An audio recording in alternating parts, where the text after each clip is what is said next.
Good afternoon. It is Friday, June 14th at 1:02 p.m. You might be asking, why am I seeing you so soon again, Boiler Dowd? Well, the reason you're seeing me is because I was inspired actually to talk about this. If you haven't had the chance, well, I don't want to do that yet. So I'm going to ask you a question. What do these things have in common? What ties them together? A trip to Europe, bike rides, a bus rental, a trip to Phoenix. What do they all have in common? Well, they have a lot in common. The thing that ties them together is Lance Jones and some of his stories about what made this past year special for him and what made him special to Purdue. I owed Lance one. He doesn't know it, but I owed Lance just a kind of a thank you. Because I missed talking about him when I talked about the seniors that left, and I got a hard time from some of you guys in the comments, rightfully so.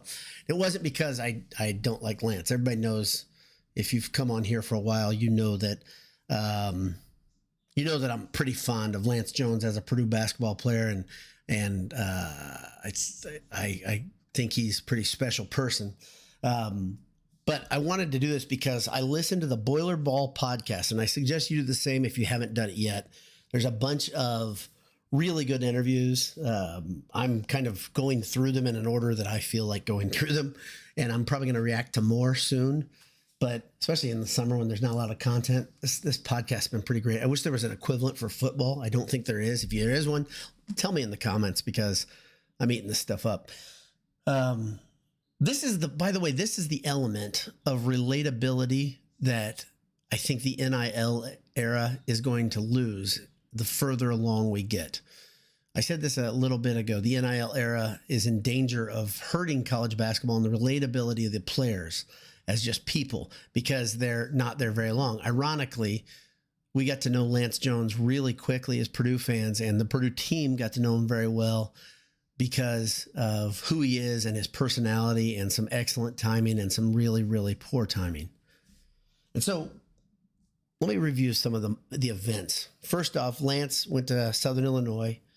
He played basketball with Marcus Domask who went to Illinois, who transferred there. He's the smile of the Purdue basketball team. He's an extremely, extremely likable dude, and a guy who seems to be happy all the time. Nobody's that happy all the time. I think Lance would admit that. But what Lance is a grateful guy. Remaining ever grateful is something I think it's a great thing to live by in general in life. But it's obviously in our fight song. I say it all the time. I think if we can do that as people, it's a really, really good thing. And Lance Jones exemplifies this trait, this characteristic. Lance Jones just calls, you listen to that interview, it's an hour long, and he says over and over how blessed, how lucky he thinks he is to have come to Purdue, how everything exceeded his expectations, how wonderful people were to him at folding him into the team and into the community at large. That's credit to you if you're a Purdue fan and you got to talk to him at some point. I talked to him very briefly, but nothing significant. But I think it's kind of the way Purdue people are. If somebody acts like they want to be there and they're happy to be there, I think Purdue, I hope we continue to fold them in to the family. But Lance Jones is exemplary. And what has Lance Jones taught us? Lance Jones teaches us a couple things. Number one, the transfer portal can be a beautiful place. And I think this is an exceptional story, but I don't like the transfer portal. I don't like this era. But Lance Jones, I think we've all come to the consensus, is the best transfer into the Purdue basketball program, especially from the portal in this era ever. Maybe the best transfer ever. I don't know. I mean, if we dig in deeper, there's been some guys that have transferred in. Carson Cunningham comes to mind. He was a transfer from, I believe, Oregon State, if I'm remembering correctly. But Carson Cunningham was pretty good member of the Purdue family. But the impact that Lance Jones made in 1 year and the timing of being on a team that needed Lance Jones, right? That's a big deal. Another thing we learn about Lance Jones, or we learn from Lance Jones, is when you bring in a transfer, make sure he is a personality fit. One story that Lance and Elliott Bloom and Rob Blackman tell is when Lance came for his one-day visit. And when you're transferring in the summer in this era, it's fast. It's not like the recruiting season that the high school kids go through, that Lance went through to get to Southern Illinois. But when he came to Purdue, he was with his parents, and his dad was already sick. He already had cancer. And his dad collapsed during the visit. I hadn't heard this story until I heard this.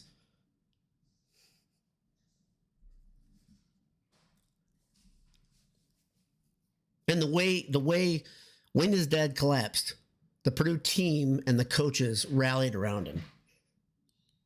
The way they said they rallied around him, they said, let's get out here. Let's talk about basketball. They paint a scene that his dad was getting into the air, being taken into the ambulance, and the players just kind of picked him up, and they helped him not think about what was going on. And he had been thinking about this stuff a lot. I'm sure his dad had been sick for a little while. That story right there, it sounds like it galvanized the team right away. And everybody involved said this was where he was supposed to be. The Purdue players say this. The coaches tell this story. Lance Jones tells it. He was in the right place. And the way Purdue handled that was incredible. Shortly after, Lance's dad passed away. When I say shortly after, I mean weeks later. So Lance was on campus getting to know his new teammates, practicing. His dad's still battling cancer, and his dad loses his battle, passes away. Lance goes back home, take time with his family, and he's trying to think about what to do next, handle it, should he go to Europe with the team? And behind closed doors, Flitt's lawyer went to Elliott Bloom and said, we got to go. We got to go to the funeral. We got to go be with him.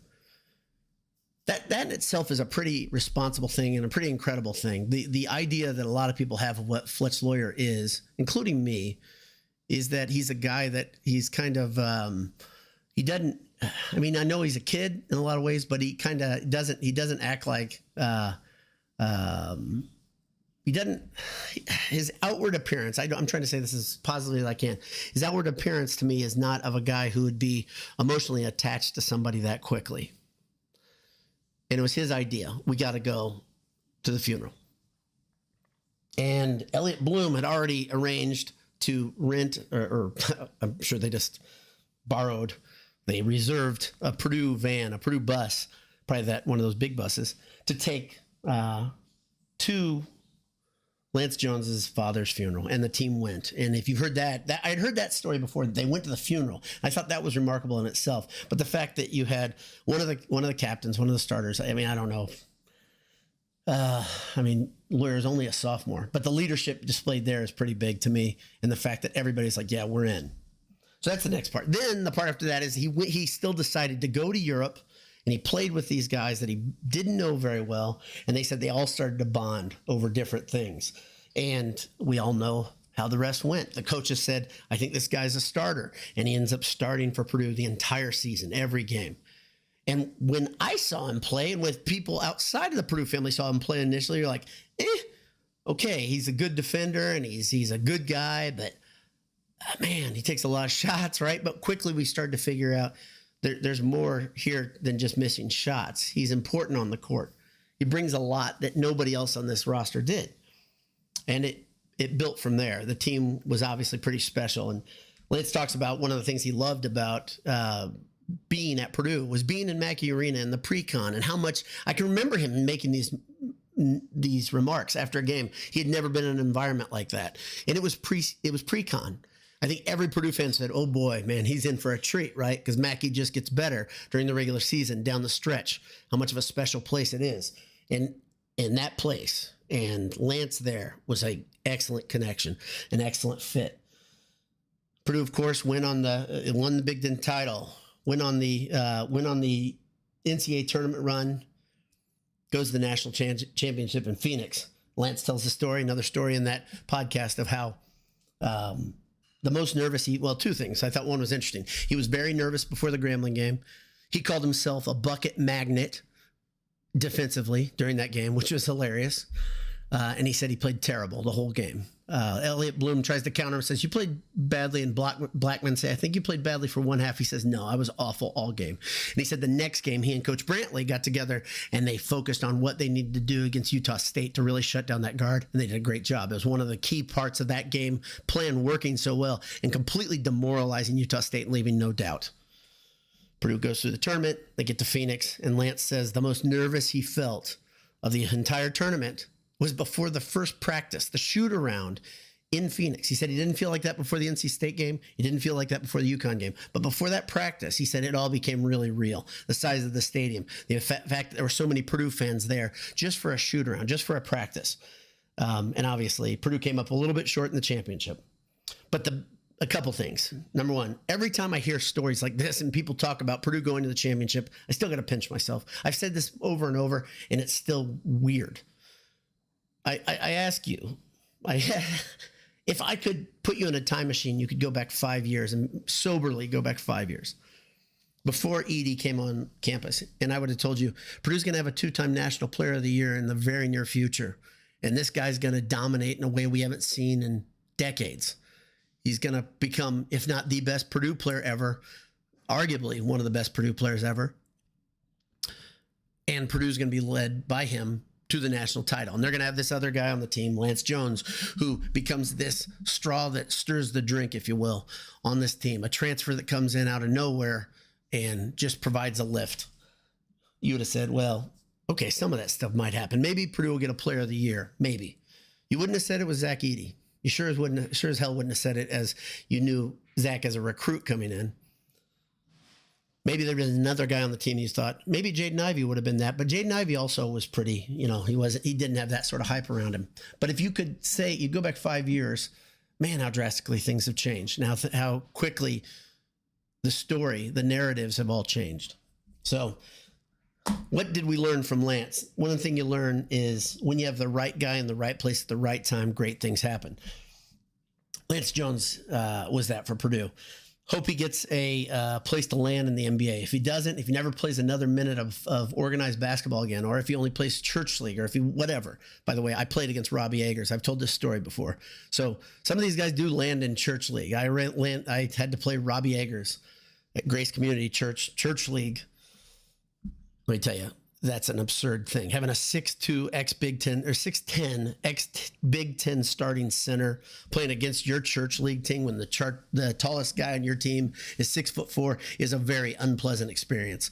And Agers dunked on us one time. He dunked on a guy we had literally with one leg shorter than the other, and he yelled at the guy after doing it. And I was like, wow, big dude. I mean, that happened. It's all real happened. That was a hell of a sidebar. But what I want to say is if Lance Jones never plays basketball again, Lance Jones is a Purdue legend. It's pretty awesome. 1 year, and I think our perception, our ideas of what the transfer portal can be and what that player can look like changed with one guy. So that's about it. That's all I had for this quick cast. A couple of you guys are here. Appreciate you being here. Adam P says lunch hour surprise. Yes, this was a surprise. I didn't see this coming, but after I listened to the podcast, the Boiler Ball podcast, I was like, I felt inspired and wanted to get it out. Second, the Well Ministry says, why am I seeing you so soon, Boiler Dad? Yeah, it's pretty weird. Like I said, I wish I could tell you guys when there's going to be a schedule in these summer podcasts. I have no schedule. And sometimes things are loud. If you get a chance, check out the cover art today, because I put some work into that. I will say that. The cover art took me much longer than this podcast is going to take. I'm sure of that, but it was fun. And did I even mention? I didn't mention the reason for the cover art, did I? Okay. One more thing Lance taught us is it's great to go on team bike rides. It was just a funny end note. Is Lance said one thing that made this, that this team bonded over was bike rides. And I had this crazy idea in my head of the team riding bikes together across campus. And I was like, this is not what I expected. But I saw Matt Tindam riding a bike all the time at Purdue when I was there. Matt Tindam was 7'1", I think, maybe 7'2", but 7'1". And Matt Tindam on a bike was hilarious. Zach Edey on a bike. I mean, we're dealing with just instant comic hilarity. the whole Purdue team on bikes. There's more than just Zach Edey, who's really tall. That whole group on bikes would be great. But the fact that that was a detail that Lance told us, I thought it was hilarious. And I was like, okay, there's my cover right there.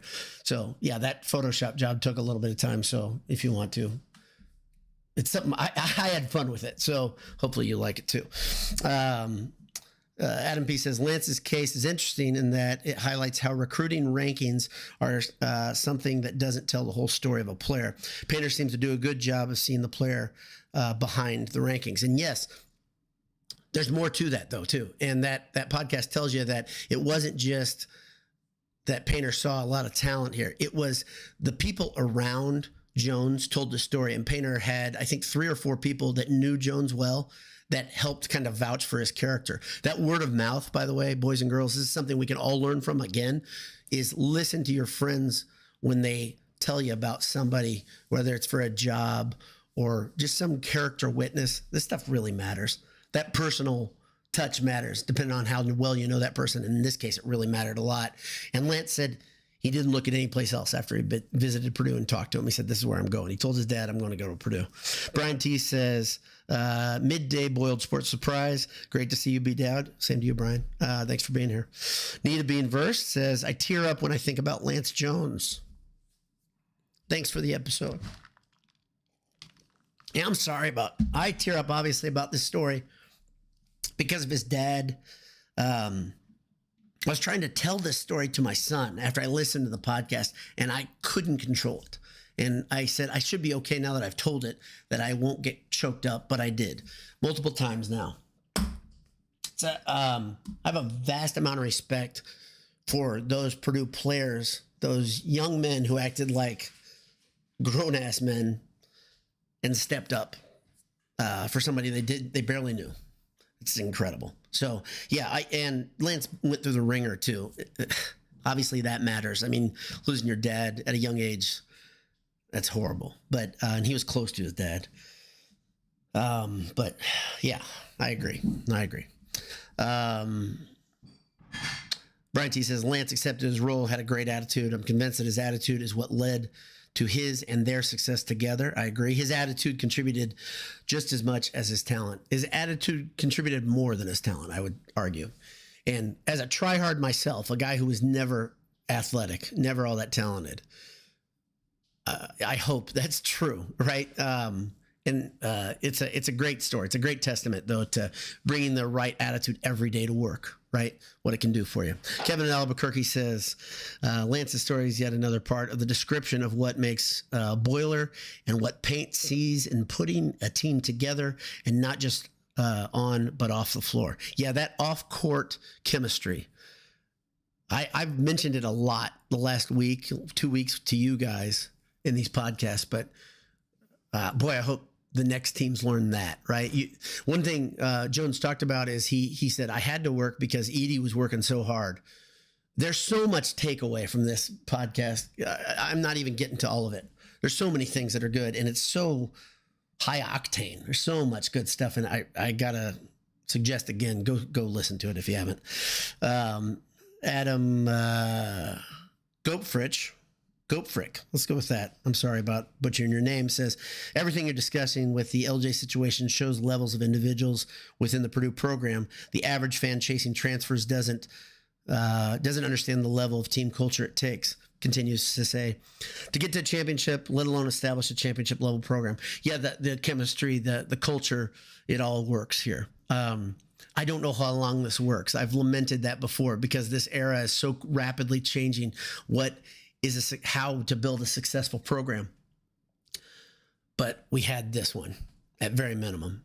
And like I said, if you want to just say the level of unbelievability for me, just as a lifelong Purdue fan, yeah, I've got a whole corner dedicated to these guys and what they did, because I just didn't think it would happen.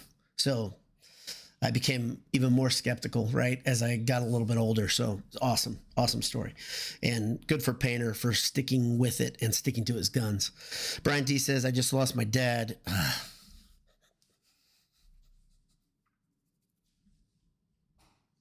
Thanks, man. Appreciate the story. Sorry, just lost my dad, who was my hero 1 month ago.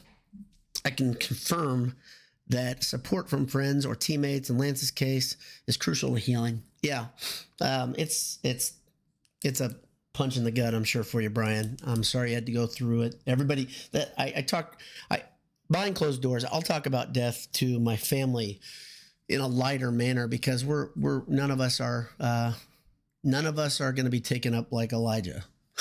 Is Elijah or Elisha? But it never makes it easier. I've tried to say this before. When you lose somebody close to you, whether if it's long and drawn out, you feel horrible for them and you're sad and you're in pain and you're mourning before they're gone. And if they go quickly, you just wish you would have had a little bit more time. There's no good way to lose somebody you care for. But thank God for the people that rally around you, Brian. That's awesome. So I apologize for me getting too emotional. You guys have seen me do this quite a bit last few months, but I apologize. I really don't mean to do that. That wasn't the point of today. Point of today is that this is a big positive. So, and by the way, and this is a legit QuickCast. 21 minutes is a legit QuickCast. Thank you for tuning in. Thanks for interacting live as well to the few of you that are here. Can tell you we've had shows just last night. We had a show where there's a ton of people here, but the interaction is special. It matters. And I'll pray for your family, Brian. I'll pray for you as you guys heal. So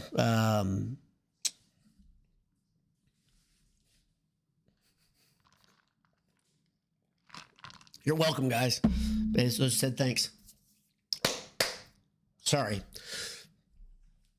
Boiler up, hammer down. God bless you. Talk to you soon. Have a great afternoon, guys. I'm not sad. I'm happy about all this stuff, but it's tough to swallow. So God bless you. We'll talk soon. See ya.